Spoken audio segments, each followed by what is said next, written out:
Estamos juntos estudando e fazendo a leitura de 1ª e 2ª Timóteo. Os irmãos têm acompanhado a leitura.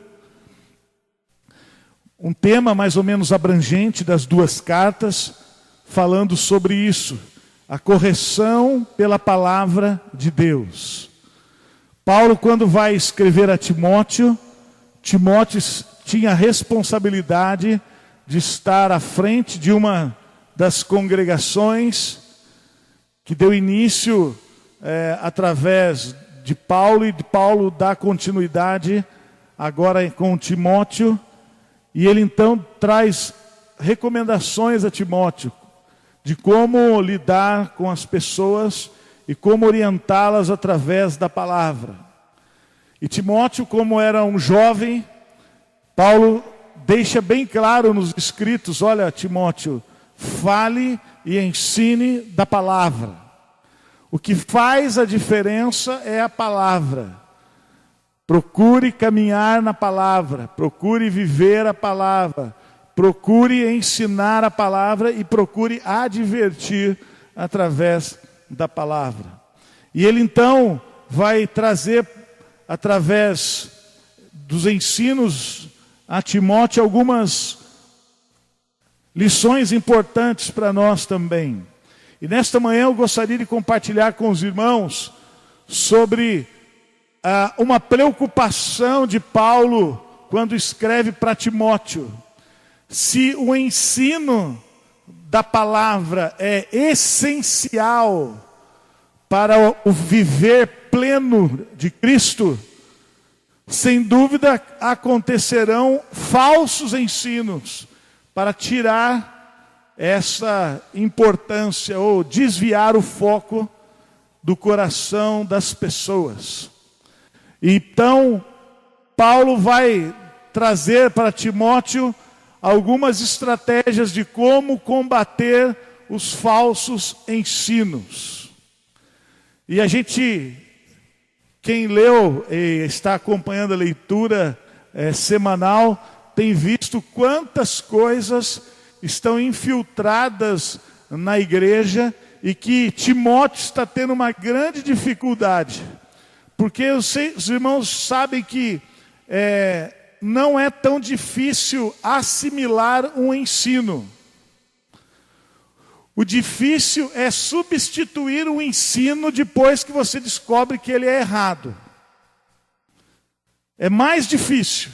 É mais fácil você ensinar para alguém algo que ele não sabe, nunca teve nenhuma referência, e ensinar de maneira certa.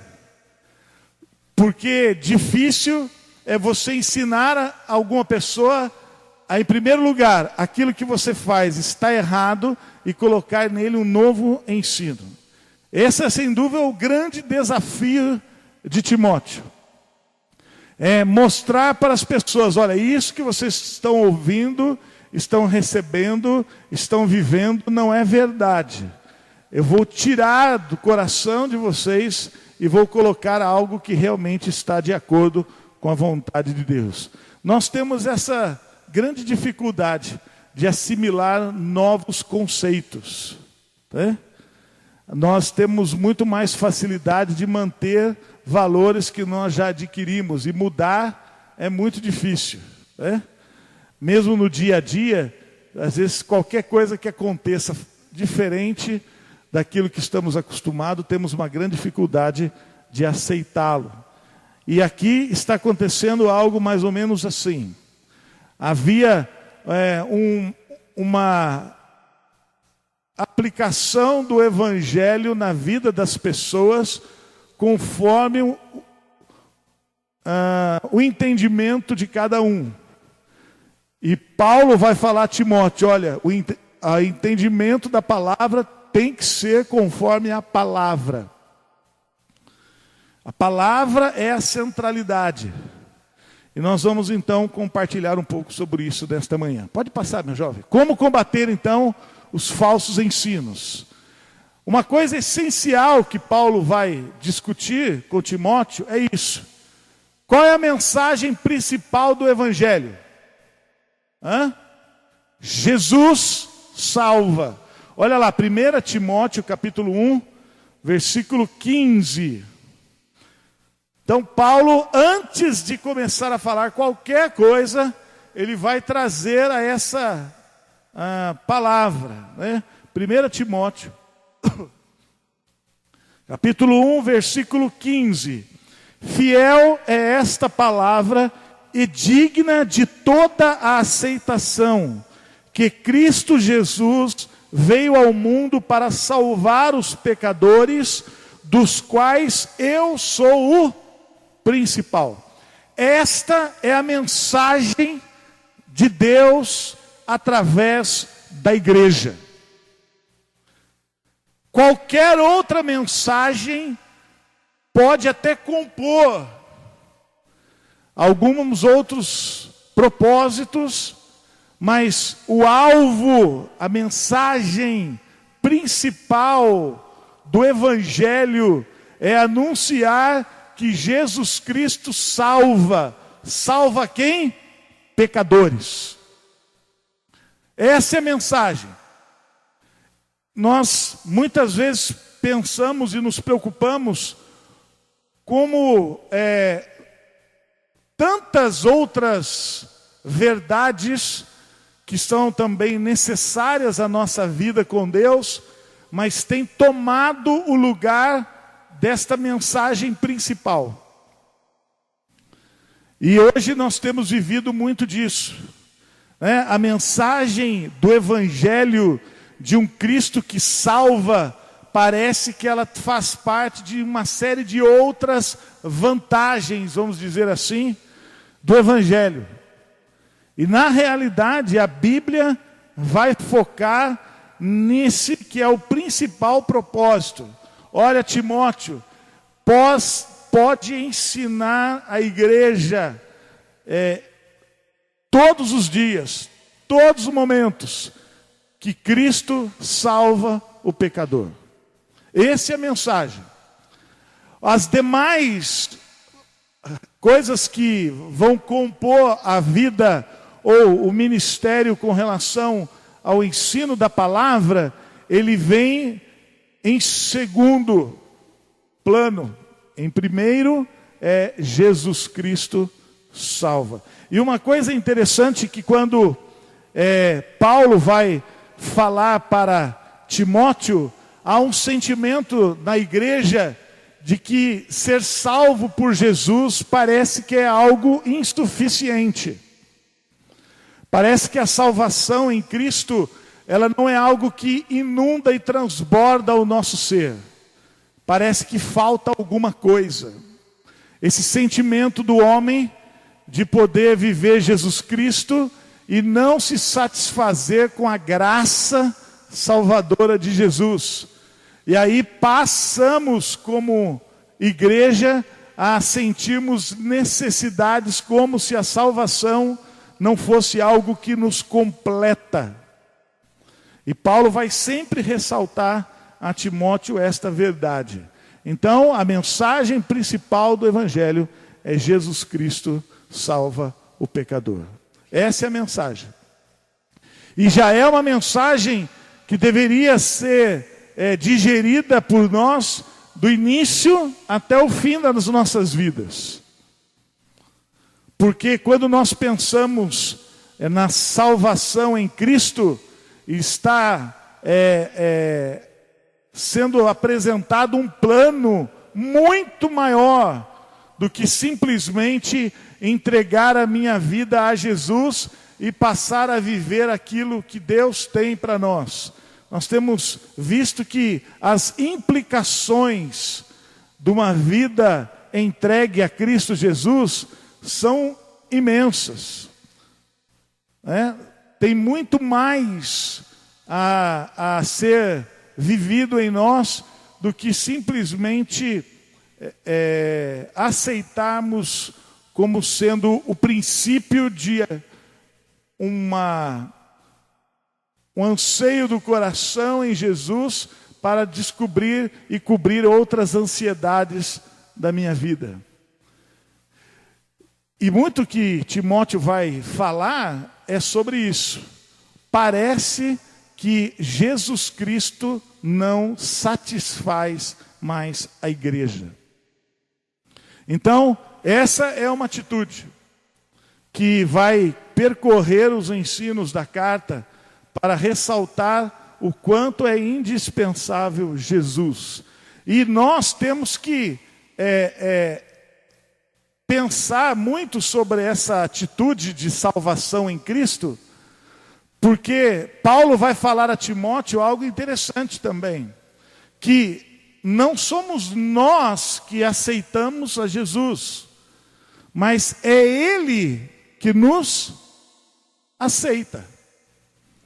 Mas nós vivemos uma religiosidade onde as pessoas aceitam a Jesus, levantam a mão, se entregam, vão à frente, faz oração confissional, desce ao batismo, e ele então, depois que ele desceu as águas do batismo, ele fala: agora eu sou salvo, como se encerrasse ali o ciclo do processo da salvação. E na realidade, o batismo, ele é o primeiro passo,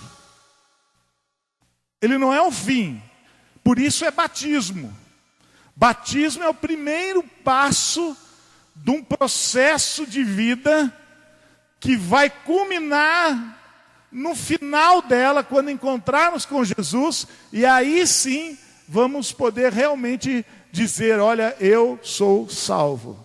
A experiência de salvação, ela deve ser vivida e manifesta todos os dias, até o dia em que eu vou me encontrar com o Senhor. O batismo é o primeiro ato.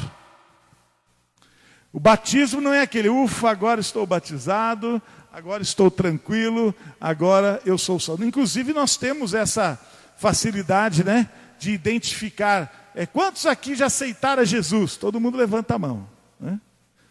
Quantos aqui já deram a sua vida a Jesus? Mas a pergunta não é essa. A pergunta deveria ser: quantos realmente que será que Deus escolheu? Será que realmente Deus, olhando para mim e para você, Ele pode encontrar garantias de um novo viver em nós? Porque a decisão está em Cristo. A visão de olhar para identificar os salvos está em Cristo e não em nós. E devido a essa nossa dificuldade de identificar muitas vezes Cristo em nós, é que nós vivemos cada dia buscando mais, fazendo mais. Por isso que a gente aprende, porque para mim, viver sobre, ou descansar sobre o efeito da salvação, eu tenho que ler a Bíblia, eu tenho que orar, eu tenho que servir a Deus. Tudo isso são expressões de alguém que está procurando se identificar ou se encaixar debaixo daquilo que o Senhor fala, efeito da salvação. O efeito da salvação é isso: amar a Deus sobre todas as coisas e ao próximo, salvação.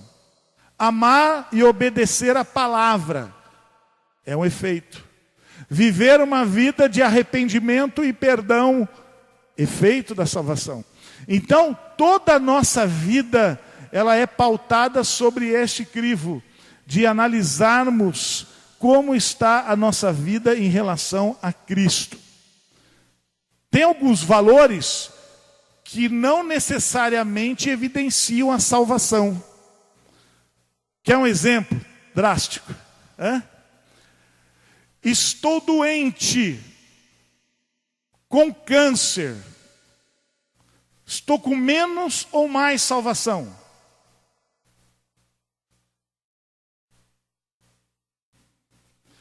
Sou rico ou sou pobre?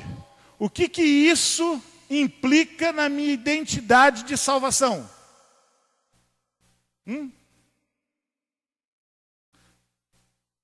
Sou bonito ou sou rejeitado? O que isso implica na minha relação com salvação? Mas é interessante que a gente gosta desse contexto, de que quem tem Jesus, ele tem saúde, tem dinheiro e é bonito, né? Parece que ajuda a formar uma personalidade santa e salva em Jesus. Isso não é verdade. Por isso que a Bíblia confunde. Quando você vai ler as bem-aventuranças, os irmãos já leram as bem-aventuranças? Ela fala algumas coisas estranhas, né? Bem-aventurado é aquele que... Quem fala, lembra? Bem-aventurado é aquele que chora. Rapaz, quem gosta de chorar? Porque os que choram, o que acontece? Serão consolados. Bem-aventurado aqueles que são perseguidos. Bem-aventurado aqueles que enfrentam dificuldades do dia a dia. Bem-aventurado aqueles que são humilhados. Então, as bem-aventuranças, elas deixam bem claro que os fatores da vida, da caminhada da vida, eles não têm uma relação com a salvação. E Jesus vai sempre falar isso para os discípulos: tome cuidado. Porque aquilo que o mundo se apresenta com relação a observações de vantagens em Cristo, pode ser um grande engano. E Paulo é o mestre nisso. Paulo vai falar da graça de Deus, enfrentando toda uma situação adversa de vida, mas tendo a certeza de que ele está rumo ao caminho da salvação, ao encontro com Jesus na eternidade. Então, a mensagem do Evangelho é Cristo. E essa mensagem, ela não é uma mensagem que vem carregada de algumas coisas a mais. Ela não, é apenas Cristo. Normalmente a gente ouve isso, né? Olha, eu depois que aceitei a Jesus, eu fui curado. Depois que eu aceitei Jesus, eu arrumei um emprego. Não, uma coisa não depende da outra. Louvado seja o Senhor, porque a misericórdia do Senhor, como nós cantamos, e o amor de Deus por nós é tão grande, que Ele faz, como a Bíblia diz, infinitamente mais. E essa palavra infinitamente mais é aquilo que vem sendo acrescido depois da salvação. Isso sim. Mas o valor principal é a salvação. Por que você veio aqui nesta manhã? Eu vim aqui nesta manhã porque Jesus Cristo é o meu Salvador. Esse é o propósito. Não podemos tirar isso de vista. A nossa relação com Cristo já é uma relação extremamente de gratidão pelaquilo que Ele já fez na cruz do Calvário. E Ele não precisa de mais nada para reforçar a mensagem aos nossos corações. Mas vamos compartilhar algumas preocupações de Paulo, que deixou a Timóteo alguns ensinamentos de como combater os falsos ensinos. É interessante que não se combate as pessoas, porque a Bíblia é um livro sábio. Por que nós não combatemos as pessoas? Porque nós temos que amar todo mundo. Amar até os falsos profetas. Mas nós podemos combater os falsos ensinos. São duas coisas totalmente diferentes. Às vezes a gente confunde. Nós queremos atacar o homem para que ele deixe de falar o que ele fala. Não, ataque o que ele fala, mas ame o homem. O homem precisa ser amado. Até o inimigo tem que ser amado. E Paulo vai deixar bem claro isso para Timóteo. Olha, Timóteo, não importa, seja quem fale. O importante é que você tenha uma sensibilidade de Deus, para quando ouvir uma mensagem, uma palavra, identificar se essa palavra, colocada diante de Cristo, o Salvador, ela ressoa realmente como verdade. Jesus, ele é o antídoto da verdade. Então vamos imaginar que esse copo esteja contaminado e você pinga uma gota de Cristo e ele então anula toda essa veneno, toda a situação e passa a fazer a verdade. Então nós temos que tomar sempre este cuidado, né? De olharmos com misericórdia para as pessoas, mas podemos refutar os ensinos que estão levando muitos aos erros e ao pecado. Vamos pensar no primeiro. Como enfrentar os falsos ensinos? Resistindo e repreendendo os erros. 1 Timóteo 1:3. Quem encontrar, vai ler e vai participar conosco.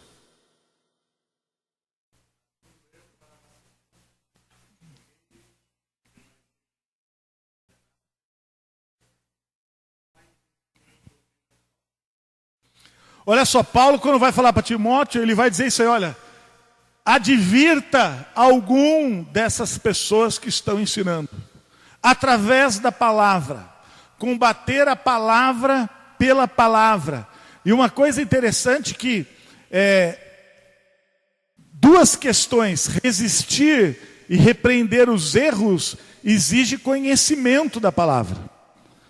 E às vezes falta conhecimento da palavra, e aí quando nós não conhecemos, nós aceitamos qualquer coisa. E Paulo fala, olha, se você identificar alguma coisa que está fora daquilo que Cristo tem como ensino fundamental, repreende ou resiste. O que é resistir? Olha, eu não vou dar o meu coração a esta palavra. Não vou assimilar essa palavra como verdade. Resista ao máximo para que esse conceito não entre errado na sua cabeça e ali fique. E aí, como eu já disse, é muito difícil tirar alguma coisa que já está errado. E às vezes nós grudamos em alguns aspectos errados, e isso é muito difícil tirar do coração das pessoas. E aqui é até interessante que tem um jovem discutindo com um ancião, né? O jovem é muito disso, né? Olha, mas o que você está querendo dizer aqui? É isso mesmo? Da onde você tirou isso? Qual o significado disso? Isso tem relevância na minha vida cristã? Tem alguma coisa? E é interessante, meu amado, que a diferença do falso e do verdadeiro, ele é muito disfarçado. E os ensinos errados entram no nosso meio e contaminam, e a gente depois não sabe como fazer. A Bíblia fala que havia um grupo chamados bereanos. Diz que os bereanos eram assim, o pastor ou o líder estava pregando a palavra e eles estavam todos ali acompanhando na Bíblia. E diz que qualquer coisa, levanta a mão e perguntava, por quê? Por quê? Já viu criança, quando é pequena e está naquela fase do porquê? Aí você fala para ela, vai dormir. Ela fala, por quê? Porque está tarde. Mas por que está tarde? Não, porque tem que dormir, senão você não acorda cedo. Por que tem que acordar cedo? Porque se você não acordar cedo, você vai... Ele começa. Isso é alguém preocupado com a palavra. E muitas vezes nós recebemos a palavra e dependendo da maneira como nós aplicamos a palavra, nós transformamos uma mentira numa grande verdade. Porque somos convencidos disso. E hoje, quando a gente olha o que se prega e as mensagens que se falam por aí, nós temos grande dificuldade, eu não sei você, mas quando você abre na mídia ou quando você ouve alguma mensagem, parece que algumas coisas caem no seu ouvido e aquilo machuca. Você fala, meu Deus, será que é isso mesmo? Será que tem que ser assim mesmo? Será que é assim que funciona? E tem alguns dogmas que se tornam mais difíceis ainda, porque passam não pelo crivo da palavra, mas pela decisão do líder, que traz aquele ensinamento como algo absoluto. Tira da Bíblia, mas o texto fora do contexto acaba criando uma série de dificuldades, né? Uma coisa que é bem comum, né? Que se falava muito, hoje já se perdeu um pouco, é a questão de... Pode voltar, meu filho, deixa não. Cortar o cabelo ou não cortar o cabelo. Você conhece as irmãs da igreja que não cortam o cabelo? Então vocês vão explicar para mim, porque eu não sei, né? Por que não pode cortar o cabelo? Por quê? Alguém que conhece? Está na Bíblia ou não? Está na Bíblia. Certo? Está na Bíblia. Mas qual a explicação para não cortar o cabelo? Não cortar o cabelo significa desonra da mulher. Mas desonra em relação ao quê? Os irmãos nunca te conhecem pessoas que...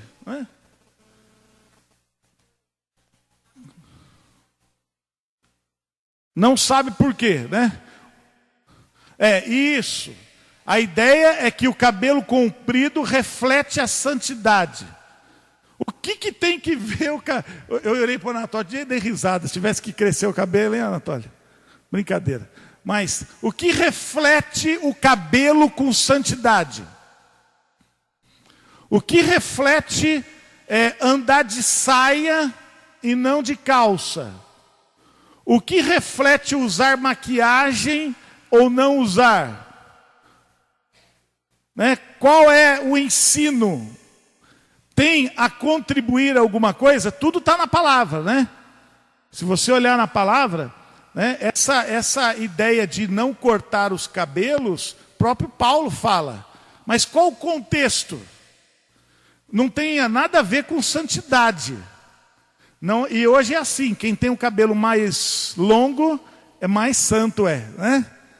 Mas naquela época a preocupação não era essa, né? Paulo, quando foi pregar a palavra, e ele começou a ver conversões de sacerdotisas do templo, todo o templo pagão tinha sacerdotisas que eram as prostitutas sexuais do templo. E a marca dessas prostitutas é que elas eram de cabelo curto e elas carregavam na nuca uma tatuagem do Deus que ela representava. Então, quem representava, por exemplo, o Deus da fertilidade, era uma sacerdotisa que tinha escrito de quem ela pertencia e o seu cabelo era curto. Acontece que o evangelho começou a crescer e muitas dessas mulheres se converteram e começaram a frequentar os grupos cristãos. Você imagina uma pessoa que era sacerdotisa, caracterizada por cabelo curto e tatuagem na nuca, frequentando a igreja. Era o motivo de todo mundo... né? A igreja era meio preconceituosa desde aquela época, né? Então Paulo orienta a liderança para que é o seguinte: olha, fala para essas mulheres que elas deixem os cabelos crescer, porque crescendo o cabelo vai encobrir a tatuagem e a caracterização de serem profetisas sacerdotais de cultos pagãos. Então é esse o propósito. É isso, tem um propósito. Não tem nada a ver com santidade. Não existe manifestação física ou aparente de santidade. Santidade se vê de dentro para fora e nunca de fora para dentro. Isso já é a base. Quando você vai discutir uma verdade, você pensa no principal. Como é que pode ser santo olhando no exterior, se Jesus fala que a santidade vem do coração? Então isso é importante. E tem várias maneiras de se observar pessoas vivendo ensinos errados, mas eu acho até interessante, se há um desejo e há uma adesão da igreja, que se faça do jeito que quiser. Mas nós temos que resistir e repreender os erros. Por que isso? Qual a vantagem disso? A igreja de hoje é uma igreja que discute muito pouco, porque quem sabe não conhece, não estuda a palavra, e aí se torna como a igreja católica romana no passado. A igreja católica romana, ela não queria que as pessoas conhecessem a Bíblia para não questionar os sacerdotes. Porque quando você não conhece a verdade, qualquer coisa é a verdade. Qualquer coisa é a verdade. Se eu falar alguma coisa que vocês nunca viveram e eu a falar de uma situação, vocês podem assimilar essa como a verdade. E às vezes a gente acaba assimilando o evangelho desta maneira. Então, resistir e repreender os erros. Olha, explica melhor o que está aqui. Quero saber aonde está escrito aqui que eu devo fazer isso. Aonde que está na Bíblia que nós, para vivermos tal coisa, tem que ser assim? Nós temos que ter essa preocupação, porque nós não podemos viver um engano tendo a palavra de verdade nas nossas mãos. A segunda coisa que Paulo vai falar a Timóteo, está lá em 1 Timóteo 4,6, ensinando a sã doutrina. Maneira para se combater o erro é ensinando a verdade. Não tem outro jeito. 1 Timóteo 4,6. Quem encontrar pode ler. É isso que nós estamos compartilhando aqui. Juntos a palavra, tentando ensinar a verdade.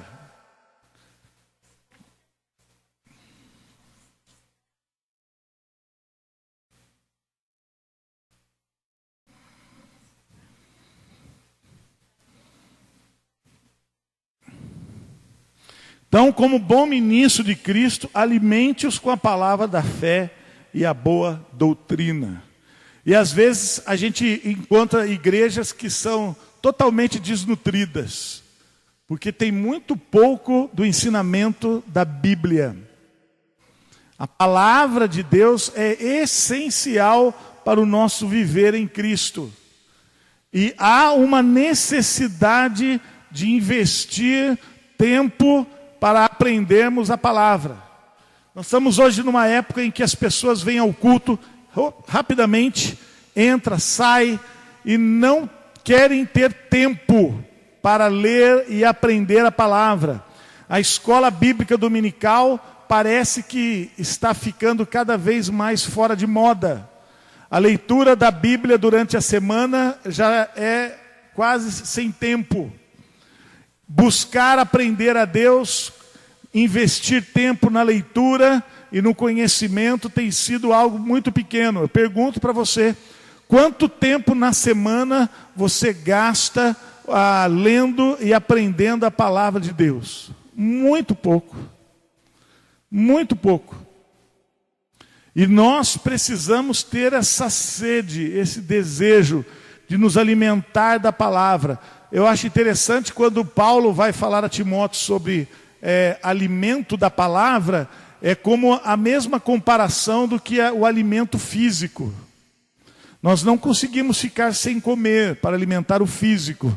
E nós não podemos deixar de nos alimentar da palavra de Deus diariamente na nossa vida, fazendo com que ela possa trazer ao meu coração um sentimento de, olha, estou satisfeito, Deus falou comigo, eu aprendi a palavra.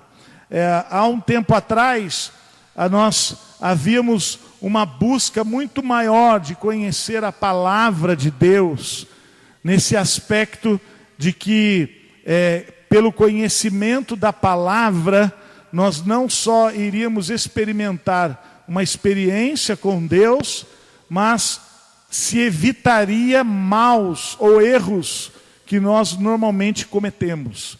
Então as pessoas tinha um desejo de ler e conhecer a Bíblia para evitar erros. Isso é fantástico. Havia um sentimento de que, olha, eu sou uma pessoa que faz e que comete muitas coisas erradas, precipitadamente. E a maneira de eu corrigir os fatos ou as intenções do meu coração é colocar-me diante da palavra de Deus e buscar na palavra de Deus uma resposta para o meu caminhar diário, né? Foi daí que surgiu esses devocionários diários. Eles surgiram desse contexto, onde havia uma busca das pessoas de viver a palavra para o dia, para o momento, na hora, naquele tempo, e isso passou a ser algo vivido com mais intensidade. E nós muitas vezes desprezamos um pouco o ensino da sã doutrina. Nós estamos muito mais preocupados com os ventos da doutrina, gastamos muito mais tempo em querendo descobrir coisas que não acrescentam nada do que viver realmente a verdade das Escrituras. Eu acho que hoje nós sofremos mais de uma curiosidade em relação à palavra do que o interesse de vivê-la integralmente na nossa vida. É interessante, eu estava acompanhando um noticiário, e vocês viram no jornal o rapaz que passou em 11 faculdades de medicina. 11. Um jovem aqui do sul, uma cidadezinha do sul. Ele viajava 70 quilômetros da casa dele até a região ali do Porto Alegre para fazer o cursinho e para passar a faculdade. Ele passou em 11 faculdades de medicina. E o repórter perguntou para ele, mas o que você fez para passar? Ele falou, estudei. Estudei. Ele deixou bem claro, olha, eu não sou um gênio, eu namoro, brinco, passeio, mas estudei. O que eu acho interessante é algumas coisas que às vezes eu ouço, principalmente quando estou perto da Vivian. Lá na escola, o pai chega e fala assim, eu estou trazendo meu filho aqui porque ele está com uma nota muito ruim na escola. A escola dele é muito fraca. Ele tira muita nota baixa. A escola dele é muito fraca. Não, se o menino tira nota baixa numa escola fraca, já não é verdade. Porque você só pode dizer que a escola é fraca se a sua nota for o quê? Boa. Olha, eu estou trazendo meu filho para a sua escola porque ele só tira 10. E na escola só ele tira 10. A escola é muito ruim, só ele tira 10. Então eu quero uma escola melhor. Você tem motivo, sim ou não? Agora, se tirar o seu filho de uma escola para levar para outra e acusar a escola que não está ensinando, e o menino só tira 1,5, 2, 2,5, isso é uma coisa que? Isso é um absurdo, é um erro de analogia do pai. Porque se você está pegando um menino que com a cabeça dele não consegue numa escola fraca tirar nota boa, coloca numa escola boa, o que vai acontecer com ele? Vai reprovar de ano. Vai reprovar de ano. Por quê? Porque o conhecimento não está atrelado diretamente só a quem ensina. Aquele jovem estudou sozinho, ele não tinha professor, um auxílio, mas ele buscou nos livros. A Bíblia também é assim, você se limita a viver a vida espiritual somente pela palavra do pastor? Você procura apenas aceitar aquilo que o pastor diz e nunca buscar diretamente na fonte para realmente verificar se o ensino da palavra é real? Se você apenas sente satisfeito com aquilo que o pastor ou o professor transmite na escola bíblica dominical e nunca procurou você buscar na palavra a orientação não apenas para ratificar aquilo que está ensinando, mas para propor a mais, viver mais, desejar mais. É mais ou menos você chegar num restaurante e encher o prato de salada. E você vai comer a salada. É muito bom, é. Mas você já pensou em, depois que pôr salada, passar na mesa e jogar um azeitezinho, jogar alguma coisinha a mais para ficar mais saborosa? É esse o contexto. Você tem que desenvolver um hábito de, através da palavra, de um interesse, buscar realmente conhecer a Deus e, como nós fazemos na igreja, tirar aqui as suas dúvidas. Na leitura da semana de Timóteo que os irmãos fizeram, alguém tem alguma dúvida? Mas a gente não tem dúvida. E está cheio de coisas. Timóteo, poderíamos discutir aqui a manhã inteira. Mas nós não nos preocupamos com isso. Nós temos que tomar muito cuidado. Nós fazemos tomamos algumas ações erradas, muitas vezes porque não conhecemos o caminho. Mas se conhecemos o caminho, invista em buscar no caminho e na fonte certa, para você viver a palavra como ela está. E é interessante que não é a voz simplesmente de quem ensina, mas aqui nós somos uma composição de valores na palavra, porque a palavra de Deus na vida dos irmãos pode trazer um ensino maior no envolvimento com todos. Nós temos uma falha, não sei se é falha, mas isso é cultural, de que todo o ensino é assim, é alguém na frente falando e todo mundo sentado. Hoje já quebrou muito isso, né? Tem muitas universidades que senta todo mundo em círculo e cada um, olha, vamos falar sobre Timóteo, o que você acha? Fala aqui, e vamos compor o ensino. Todos envolvidos com isso, é interessante. A igreja também deveria ser assim. Vamos compor o ensino. Está certo? Porque aí há um convencimento. Porque a maior dificuldade que nós temos não é questionar a sã doutrina. Nós questionamos muitas vezes quem interpretou a sã doutrina. Será que ele interpretou certo? Será que o pastor está falando certo? Eu estou com uma dúvida, né? Eu acho que o pastor é mentiroso. Eu acho que ele não falou a verdade. E aí nós acabamos desclassificando a verdade olhando para as pessoas. Por isso que o ensino deveria ser algo envolvente, participando de todos, todos podendo compartilhar. Olha, o que significa isso? Para que tem isso? De que maneira eu vou me apropriar disso? E aí se formar uma consciência coletiva de valores, onde todos possam dizer, agora eu sei o que é. Então é importante nós nos debruçarmos na palavra e estudarmos juntos e crescermos juntos, ouvindo a palavra de Deus. Então eu quero mais uma vez desafiar você. Essas leituras semanais não são simplesmente para compor o boletim, mas são para despertar você a fazer leitura durante a semana e compartilhar. Leia, compartilhe com a esposa, com o marido, com os filhos. Tem alguma dúvida, anota. Na sua leitura da semana, se encontrar alguma dúvida, anota na Bíblia. Depois levanta a mão, pastor, eu queria perguntar, o que significa isso? Para que é isso? E aí nós vamos juntos formar um conhecimento da palavra de Deus, sem nenhuma dúvida no coração dos irmãos.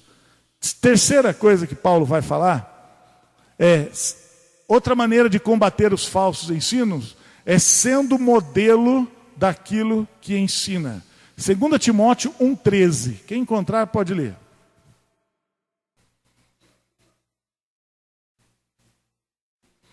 Segunda Timóteo 1,13.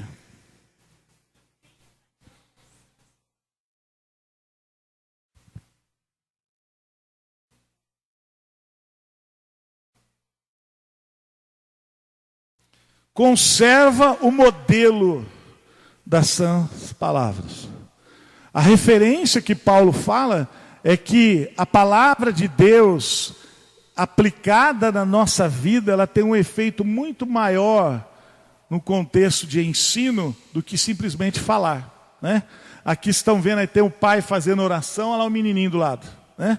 A palavra convence, mas o exemplo arrasta. Ser exemplo realizar através da palavra de Deus um efeito tão grande na sua vida, e que se funde aquilo que você compreende com aquilo que você é. As duas coisas têm que andar juntas. Por isso Paulo fala, olha, nós precisamos ser modelos de Cristo. Nós precisamos ensinar as pessoas o Evangelho, mas esse Evangelho tem que servir em nós, em primeiro lugar.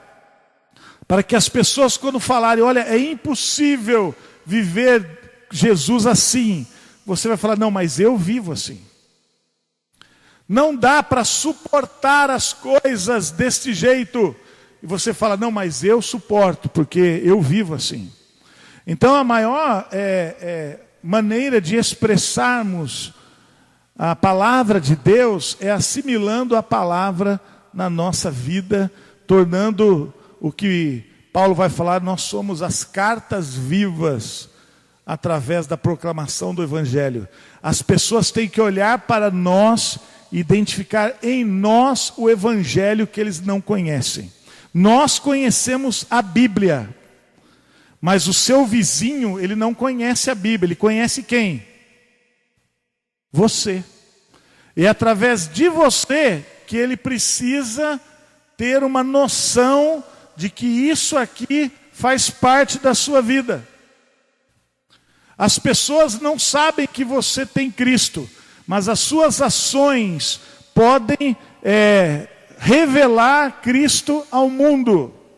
É nesse contexto que, sem dúvida nenhuma, Paulo está advertindo a Timóteo que a igreja que ele está ali procurando ajustar e resolver os problemas, era uma igreja que não tinha modelos de Cristo. Era uma igreja que não representava Cristo por onde passava. Não era uma igreja de bons testemunhos. As pessoas não querem conhecer a igreja. As pessoas não querem conhecer Jesus, às vezes. As pessoas querem conhecer através de você algo extraordinário que as atraia rumo a Jesus e a palavra. Por isso que nós temos a responsabilidade de atrairmos pessoas através de nós, para que através da nossa vida impactando o outro, ele possa sentir o desejo, olha, eu quero conhecer você. Não é como Jesus simplesmente enfrenta o problema, mas é como você enfrenta. O seu amigo do trabalho quer saber como é que você está enfrentando os problemas da sua casa. Você não fala para ele, olha, a Bíblia diz que eu faça assim, assim, não. Você pode até dizer isso, mas a primeira coisa, você vai dar o seu testemunho de vida. A sua vida é a maior referência de ensino para aqueles que não conhecem a Jesus. E é interessante como nós não nos preocupamos com o ser que atrai. Nós temos uma grande dificuldade de assumir responsabilidades de Cristo em nós, porque sabemos que o peso é muito grande, né? Você imagina se a gente fosse, já falei aqui uma vez, aqueles Hare Krishna, que quando a gente aceitasse a Jesus, tinha que rapar a cabeça, usar aquela roupinha, aquele sininho na mão e aquelas roupas, e aonde passa todo mundo já sabe quem é. Não é assim? Vamos imaginar se o cristianismo fosse isso. Será que todos nós assumiríamos em todos os lugares uma imagem dessa, com tamanha responsabilidade? Nós não temos uma vestidura que nos identifica, nós não temos algo que, mas nós temos Cristo que deve refletir a nossa vida através das nossas ações, né? Eu acho interessante quando os jovens vão sair em movimentos gospel, todo mundo tem camiseta, né? Eu sou de Cristo, Jesus é o meu Salvador, fortificados por Deus. Eu quero ver você usar essa roupa na sala de aula. Aí é que é difícil, né? Quero ver você lá na sala de aula, né? você assimilar algo diante dos outros, como se Cristo fosse uma referência da sua vida, né? Ou se não, fazer que nem eu vi uma vez na casa de uma pessoa, tinha uma placa: esta casa serve a Jesus, né? Aí eu me perdi para chegar na casa do irmão. A pessoa chegou ali: olha, a única casa de um crente é aquela ali, ó. Tem uma plaquinha ali, né? Uma casa que se caracteriza e divulga para as pessoas: olha, podem olhar para mim, pode olhar para a minha casa, porque aqui é um lugar que serve a Jesus. Esse é o verdadeiro ensino. É o ensino do ser, da transmissão do ser. A responsabilidade é maior, mas o efeito, sem dúvida, é melhor. Por isso Paulo vai ensinar em Timóteo isso. Paulo vai falar para Timóteo: Timóteo, se você está tendo dificuldade de seguir a Cristo, então segue-me, vem atrás de mim. Se você não está conseguindo andar achando que os passos de Jesus são muito difíceis, quase inalcançáveis, então ande atrás de mim. Faça o que eu faço, porque eu estou andando atrás de Cristo. Essa é um ensino, né? Sendo modelo daquilo que nós devemos ensinar. Chamar as pessoas para olhar para nós. Às vezes a gente perde a oportunidade de ser bênção na vida das pessoas, porque nós não assimilamos aquilo que somos em Cristo, e isso vai fazer toda a diferença no nosso relacionamento com as pessoas que não conhecem a Jesus. Pode passar.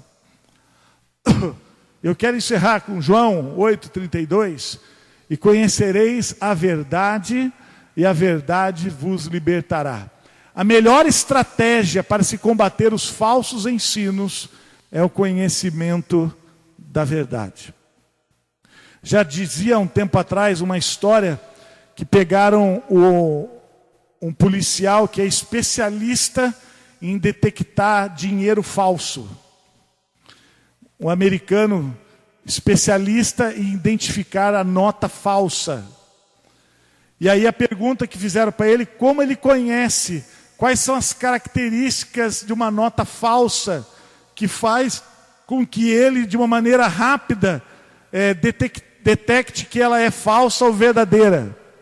Quantas notas falsas ele conhece, ou conheceu, que estão registradas na sua mente, que dão subsídios para que ele identifique o falso e o verdadeiro.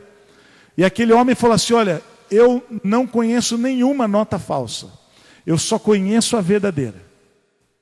Eu tenho tanta afinidade com a nota verdadeira, que qualquer outra que não seja a verdade, a verdadeira, eu já refuto como falsa. E às vezes nós queremos conhecer o falso para ver se é verdadeiro. Não, conheça a verdade, você vai sofrer menos.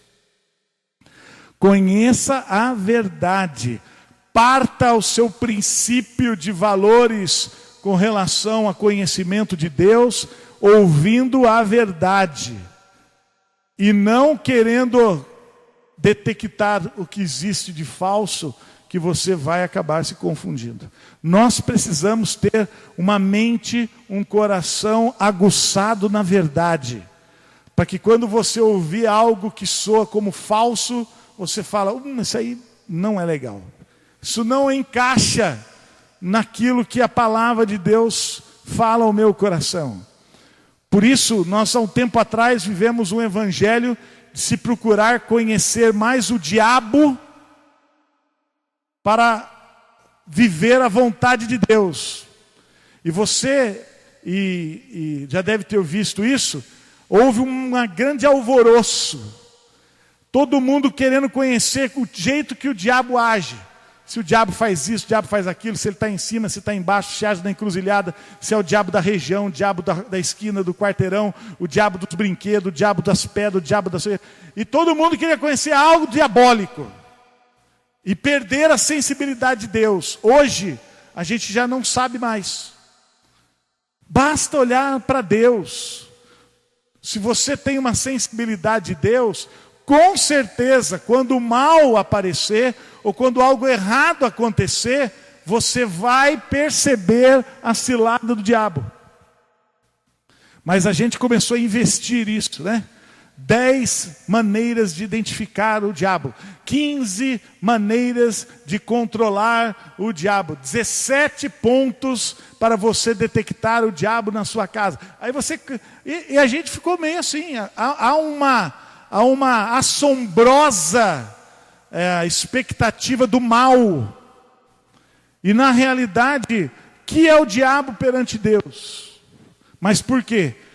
Voltamos para conhecer o que era pequeno, e o pequeno se tornou grande, porque o que é grande não era conhecido de todos. Esse é o grande problema.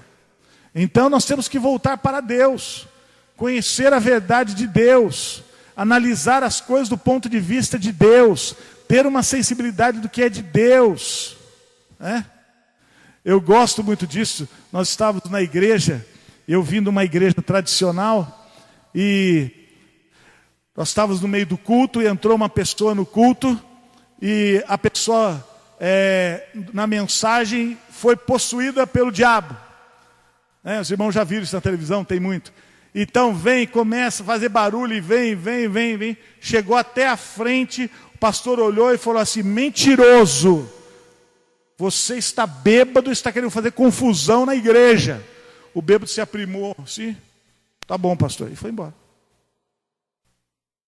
Discernimento. Não caiu na ciranda do inimigo. Discernimento. Porque se você não tiver discernimento, você pode se fragilizar. Uma coisa interessante ainda aconteceu agora. Nós somos lá em Guaratuba, no encontro de casais. Eu tinha que contar essa. Humberto estava ali junto com a gente. Estava, né, Humberto? Nós estávamos andando na praia sexta-feira 13. Então tinham vários centros de macumba na praia. Então nós estávamos andando assim, um longe do outro, né? Quando viram o centro, o grupinho foi encolhendo assim, ó. Colhendo. Quando eu vi, estava todo mundo atrás de mim. Eu ainda, quem estava do meu lado, falei: nossa, mas o pessoal estava tão disperso. Estava eu e todo mundo. Aí passou o centro, aí espalhou todo mundo. Aí apareceu um outro centro na frente. Pastor, o que a gente faz? Eu falei: faz nada, fazer o quê? Estamos andando na praia. Qual o problema? Mas é aquele sentimento. Parece que diante do diabo a gente morre de medo. Meu amado, se você conhecesse a verdade, você morria de medo diante de Deus. O diabo não assusta. Se você conhecesse a Bíblia, você ia se constrangir de tremer dos pés à cabeça diante de Deus. Mas hoje, em função de alguns erros de ensino, nós temos mais medo do diabo e não temos temor nenhum de Deus. E isso vem de erro de conhecer. Em vez de nos aprofundarmos em conhecer a verdade, estamos dando ouvidos à mentira. Estamos dando ouvido à mentira. E a mentira, meu amado, quando cai no nosso coração, para tirar não é fácil. Não é fácil. E às vezes nós estamos vivendo um relacionamento com Deus totalmente deformado, porque a mentira acaba confundindo os nossos valores em Cristo. E nós precisamos tomar alguns cuidados para isso. Então, se você não leu, leia 1º e 2º Timóteo, e você vai ver como Paulo ressalta a Timóteo: Timóteo, lembre-se de Cristo, volte o seu coração para Cristo, ensine e ministre a correção através da palavra de Deus. Não use de experiências, não use de situações que você não conhece, mas procura conhecer a verdade, porque a verdade é que liberta. Hoje nós temos crentes que estão vivendo a religiosidade, estão amarrados na sua igreja, amarrados no seu ensino. Na realidade estão gritando: está amarrado Satanás, está amarrado, mas quem está amarrado é os crentes. Tem crente amarrado. 40 semanas de oração. O irmão tem que ir 40 dias na igreja, amarrado naquele sentimento que se ele não for, o que acontece? Se ele quebrar a corrente, o que acontece? Perde a bênção. Está amarrado. Está amarrado na igreja. Se você sair dessa igreja, você está amaldiçoado. Uma vez um irmão chegou para mim e falou: pastor, eu estou preocupado. Eu cheguei para o meu pastor, falei: eu estou indo embora da igreja. E estou indo para outra igreja, porque eu estou mudando de bairro para ficar mais perto. Ele não nem é dessa igreja. E ele estava assim preocupado, ele passou aqui, veio conversar comigo. E o meu pastor me chamou, e ele colocou a mão em cima de mim, dizendo assim: retiro sobre vós o meu espírito. E ele abriu os olhos. Falou: pastor, agora que o pastor retirou a unção de mim. Tirou o espírito. Eu estou assim, agora eu não sei se eu continuo, porque ele falou que tem que estar lá, eu não sei o que eu faço. Isso é verdade, meus irmãos, acontece isso. Isso acontece, a gente pensa que não. Se não for beber da água da unção de tal coisa, não vai receber a bênção. Isso é escravidão. Eu já falei que a maior estratégia do falso profeta é aquele que prega assim: sem mim nada podeis fazer. Essa é a mensagem do falso profeta. Sem mim, ajude o meu ministério, é a minha igreja, o que fazem para mim, sou eu que decido. Isso é escravidão. Isso não tem nada a ver com a mensagem do evangelho. A verdade nos liberta. Uma coisa interessante que às vezes as pessoas perguntam, vou dar oportunidade, você que está filmando, depois você corta a filmagem, para os irmãos poderem perguntar: pastor, eu posso ir na igreja católica, porque eu fui convidado para ser padrinho em casamento, eu estou com medo. O que os irmãos acham? Depois você corta aí, viu? Você não pode entrar no filme. Pode ir ou não pode? Por que pode? Porque eu sou livre, isso é final da história, mas vamos imaginar. Por que pode? O que tem a ver uma coisa com a outra? A gente pode trazer o católico aqui dentro e a gente não pode ir lá. Qual o problema? Qual a implicação disso? Porque no passado a gente tinha ideia que quando entrava na igreja católica, a gente estava fazendo o quê? Adorando ídolos. Não é? A gente está adorando ídolos. A gente fala: nossa, olha, estou no lugar de adoradores de Satã. Então a gente fica constrangido. E a gente então cria uma série de coisas. Mas isso, meu amado, isso é uma escravidão. A gente é livre. A gente é livre. Jesus andava no meio de pecadores, mas não tinha participação com eles. Estar no meio de pecadores é até uma grande oportunidade de você manifestar a verdade no meio de quem está errado, desde que você não se contamine com ela. E às vezes nós perdemos isso. Nós somos livres.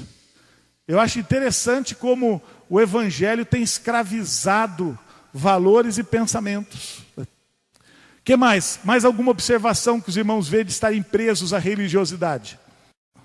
Vai para a romaria ou não vai?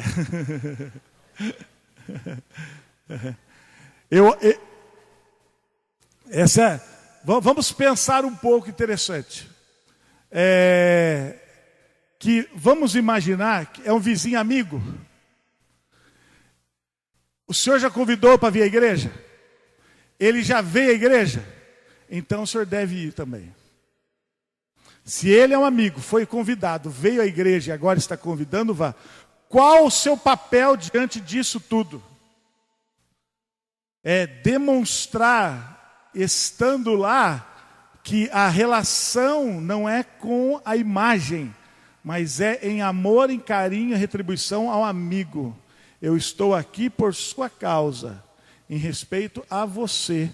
Então eu quero que você entenda que a minha presença aqui está condicionada a você que me convidou, e eu vim aqui para expressar o meu amor a você.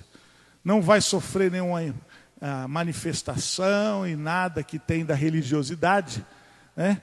E lembrando aos irmãos que a ideia, nós podemos ter cultos idólatras sem ídolos. Né? A imagem, ela não é idólatra. A idólatra é o que está no coração. A idolatria pode estar no nosso coração e não na imagem. Nós podemos ter idólatras aqui dentro. Sabe aquele jovem que só vem na igreja para tocar bateria? Ele é um idólatra. Ele só vem à igreja para bateria. Ele só vem à igreja para encontrar o grupo de jovens. Ele só vem na igreja para ser professor de escola. Ele é um idólatra. Ele colocou uma imagem de referência e ele segue ela. Ele está amarrado. Ele não tem essa liberdade de viver Cristo. Agora, o grande problema é que, às vezes, quando nós somos arguídos para viver uma realidade contrária à nossa, nós podemos tirar grande lição também para a nossa vida. Né? É interessante, o que faz um bando de gente atrás de uma mentira? Você tem que pensar. A gente tem que ter uma estratégia também para que levar essas pessoas. O que está levando essas pessoas a saírem dos seus lares, a ir numa casa ao redor de uma imagem? Isso mostra que, quem sabe, a nossa estratégia de levar as pessoas a Cristo tem que ser um pouco mais empolgante, como foi desse rapaz, de convidar pessoas. E aí nós vamos aprender. Né? Eu fui numa igreja católica, eu não era o pastor, eu estava chegando aqui em Araucária na época, na primeira semana aqui, e um amigo do trabalho, sem saber, me convidou, eu fiquei impressionado. Eu nunca vi tanta reverência. E às vezes falta reverência aqui dentro. Mas aqui é uma casa comum. É uma casa comum, o Senhor está entre nós. Mas uma irreverência. Lá eu não vi reverência. Lá eu não vi ninguém fazendo... Vai acabar logo esse negócio. Não vi todo mundo quieto. Pai e a mãe tudo sentadinho, juntinho. Manda ficar em pé, fica. Manda sentar, senta. Não é assim? E eu tirei uma grande lição para a minha vida. Estava no lugar errado, diante de um Deus errado, mas tirando lições para a minha vida de um Deus certo. Falei, Senhor, eu sou realmente uma pessoa muito falha. Nunca vi tanta devoção. Você quer ver devoção? Vá numa igreja católica. Sem dúvida. Todas devotas. O que se ensina para aquelas crianças que a gente não pode ensinar para as nossas? Devoção. Então eu aprendi muitas coisas. Eu não estava preocupado se estava pregando a Maria, se estava orando para lá. Eu estava ali, dentro do meu contexto de liberdade em Cristo, observando aquilo que, quem sabe, poderia somar na minha verdade. E não contribuir na minha... Olha, será que eu estou no lugar certo? Não saí de lá em crise. Tem cristão que não pode ir em alguns lugares que ele sai em crise. Pastor, será que nós estamos fazendo certo? Aí não. Você vai lá e toma algumas posições. Diga. Vai no shopping e não entra em crise. A ideia é você ver o que está acontecendo e realmente você pensar, poxa, um exemplo, nós criticamos os adventistas, que sábado eles param tudo. Né? Não, nós não somos sabatistas. Na realidade, nós não guardamos dia nenhum. Né? Nós dizemos isso. O adventista acha que a gente guarda o domingo. Não é verdade. Nós não guardamos dia nenhum. Todos os dias são dias do Senhor. Não existe guardar dia no meio evangélico. Eles guardam o sábado. Mas nós temos o domingo, que é um domingo que nós reservamos para estar na igreja. E não temos a metade do compromisso que eles têm no sábado. Eu acho um absurdo. Então, já que nós queremos criticar quem vai no sábado, viva o domingo então. Não é obrigatório, mas sinta prazer de ir na igreja de manhã, à tarde, e participar do culto. Eles têm algo bonito. Eles não abrem mão. Não vai jogar bola, não vai pescar, não vai trabalhar. Sábado eles aprenderam, é um ensino, vamos pensar assim, errado, porque não tem nada a ver guardar o sábado com salvação, é errado o ensino, mas eles estão obedecendo o ensino. Nós não guardamos nenhum dia, mas temos uma responsabilidade, vamos dizer assim, no domingo e não cumprimos. né? Que também é pior. Alguém levantou o dia, mamãe? Agora eu vou fazer ser convidado para a imagem que vai chegar no vizinho do Silvio. Me desculpe se tem algum irmão aqui, mas ser convidado para mundial, qual a diferença? Qual a diferença? Ah, mas na mundial fala de Jesus. Mas qual a diferença? A idolatria é a mesma. Só que lá uma é idolatria Maria, outra é idolatria. É a mesma. Qual a diferença? Se o alvo do púlpito não é Cristo, é idólatra. O alvo lá é Maria, idólatra. E o alvo de alguns púlpitos? É o dinheiro. Então não tem nada de Jesus. Eu tenho mais medo. A semana eu quase entrei.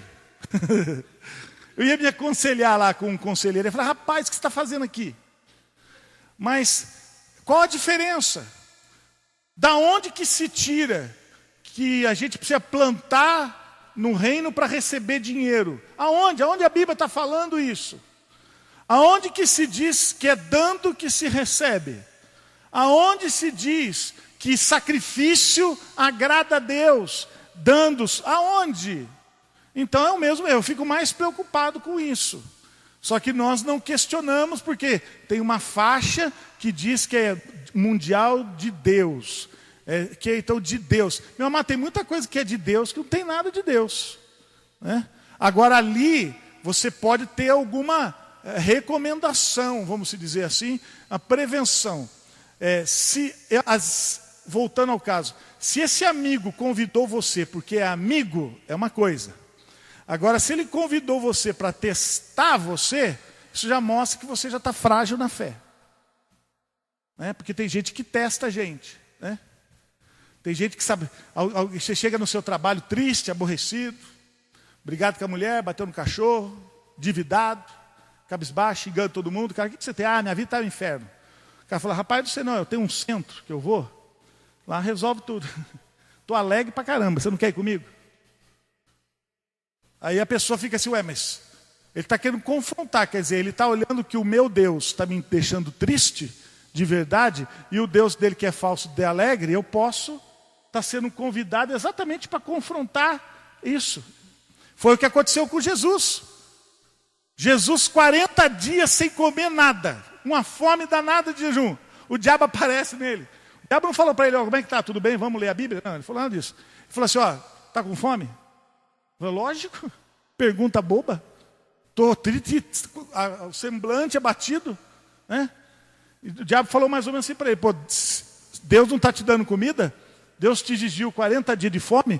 Vamos lá que eu vou resolver esse negócio aí, transforma a pedra em pão e vamos comer.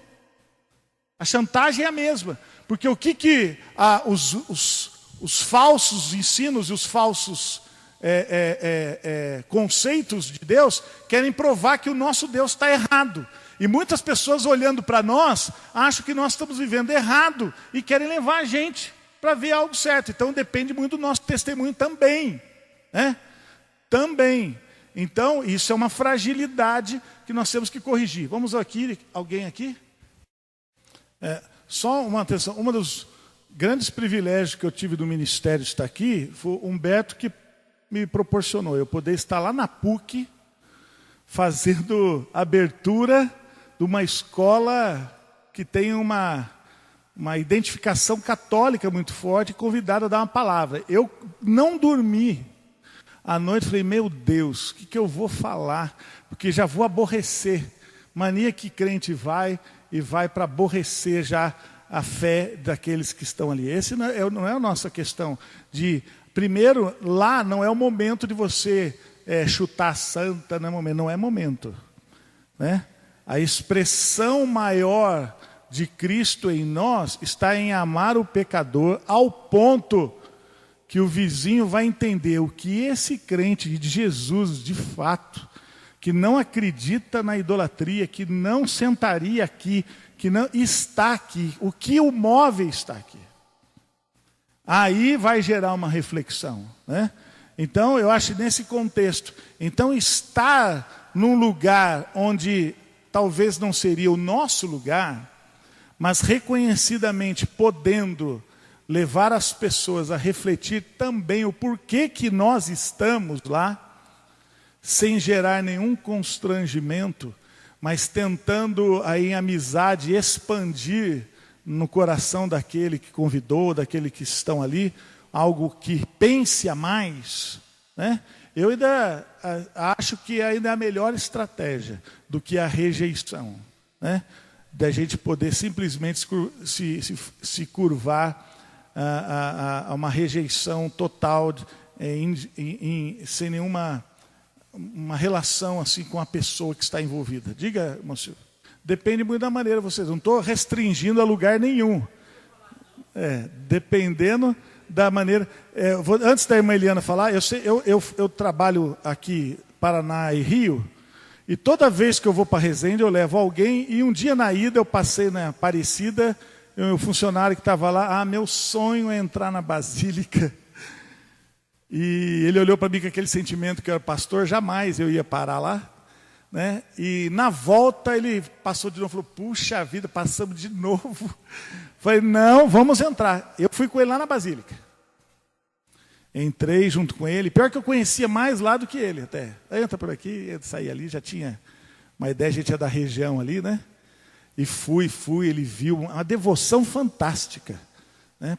Porque ver pessoa devota é interessante, prisioneiro da situação. E fui. Aí ele estava sem dinheiro, aí na volta, eu queria tanto uma lembrancinha tal. Ainda fui lá, comprei, eles têm uns negocinhos lá. Comprei, entreguei para ele e vim no carro. Ele ficou mudo de lá até São Paulo. Aí quando chegou em São Paulo, posso fazer uma pergunta para você? Eu falei, pode. Aborreci o senhor, né? Fiz o senhor entrar, o senhor está chateado comigo, né? Eu falei, não, pelo contrário. Realizei um seu sonho, estou contente demais, né, podendo fazer lá. E ele olhou, começou a falar assim, puxa, que coisa, né? Sabe de uma coisa? Eu vou lá na sua igreja também. Eu preciso ir lá para a gente, né, retribuir o favor. Eu falei, não é questão de retribuir o favor. É que eu não vim aqui na Basílica para que você veja Maria, para que você... Eu entendo que a minha responsabilidade é amar você. Em amor a você, eu me sujeito a algumas coisas. E me sujeitei a estar ali e tal, em amor a você. Em sabendo que aquilo é importante para você. E nessa visão de amar, a gente rompe algumas barreiras. Logicamente que eu entendo que quem sabe alguém vendo alguma coisa pode questionar o testemunho.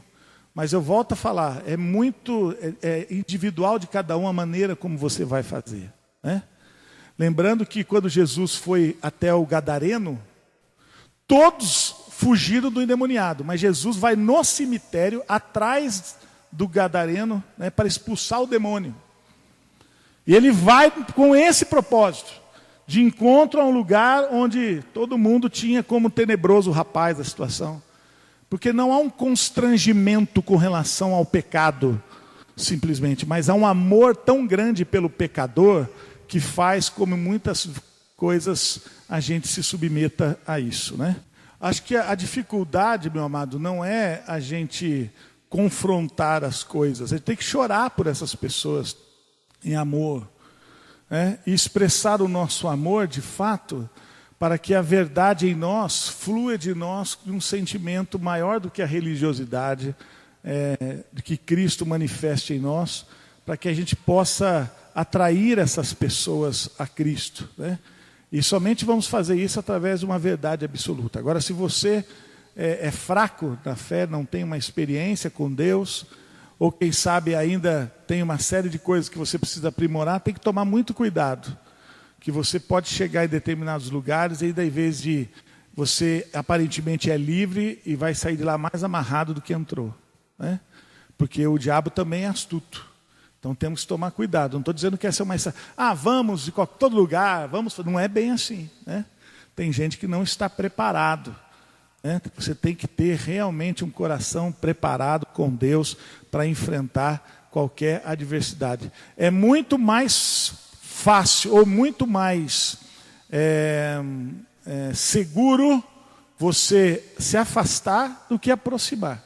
Mas se você quiser se aproximar com toda essa sabedoria, né, de Deus e direção de Deus, sem nenhum problema. Mas não esqueça também que você está vivendo algumas questões de cilada e o diabo quer realmente amarrar a gente em algumas coisas. Amém? Vamos cantar? Convidar os jovens. Fala, Humberto.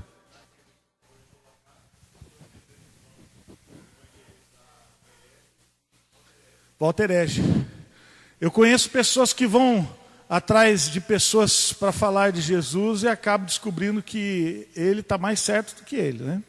E aí muda, passa a absorver a realidade em função da experiência, entre aspas, positiva da situação, né? E até uma questão da necessidade, a questão da necessidade.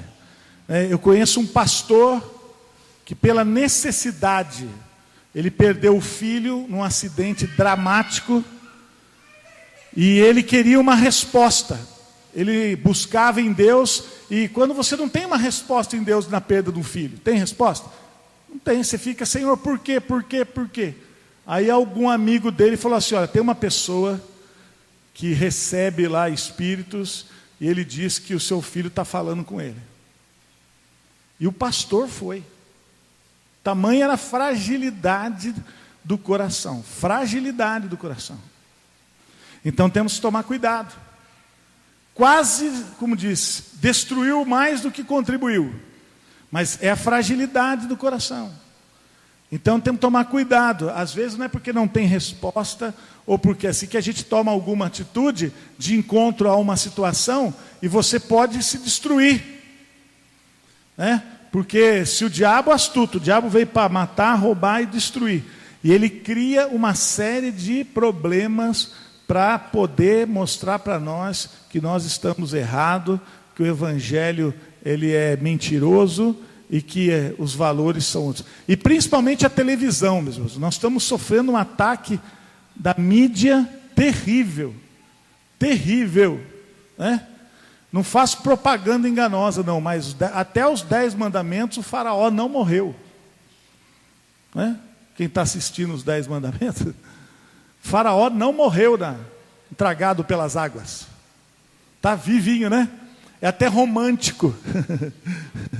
Eu tenho medo daquelas pessoas que pegam... a verdade, se ela não é toda, um pinguinho já é falso. Hoje eu vou falar um pouco sobre mentira e verdade à noite.